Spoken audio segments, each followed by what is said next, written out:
আসসালামু আলাইকুম দর্শক। ইসরায়েলি সেনাবাহিনী থেকে 2024 সালে শতাধিক কর্মকর্তা পদত্যাগ করেছেন বলে 20 ডিসেম্বর জানিয়েছে একটি ইসরায়েলি সংবাদ মাধ্যম। মিডল ইস্ট মনিটরের এক প্রতিবেদনে এ তথ্য উঠে এসেছে। পদত্যাগের কারণ হিসাবে গাজা উপত্যকার চলমান যুদ্ধ এবং অর্থনৈতিক সংকটের কথা বলা হয়েছে।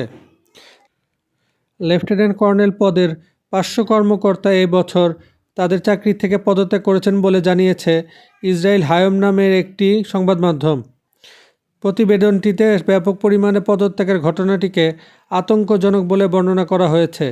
এটি সামরিক বাহিনীর কর্মকর্তা ও সেনা সদস্য বাড়ানোর পরিকল্পনাকে ব্যাহত করছে। টানা দ্বিতীয় বছর যুদ্ধের ধারাবাহিকতাকে এ পদত্যাগের কারণ হিসেবে বর্ণনা করেছে সংবাদ মাধ্যমটি। সেনাবাহিনী থেকে পদত্যাগ করেছে এমন একজন কর্মকর্তা বলেছেন, যুদ্ধের সময় যে অসহনীয় চাপের মুখে কর্মকর্তারা পড়েছেন তা সহ্য করার মতো নয়। তিনি আরও বলেন, আমার মনে হয়েছিল গত 1 বছর একটা বুলডোজার আমার শরীরটাকে যেন পিষে ফেলছে। ইসরায়েলি সামরিক বাহিনী 2025 সালে সেনা সদস্য নিয়ে আরও সমস্যা পড়বে বলে প্রতিবেদনটি জানিয়েছে।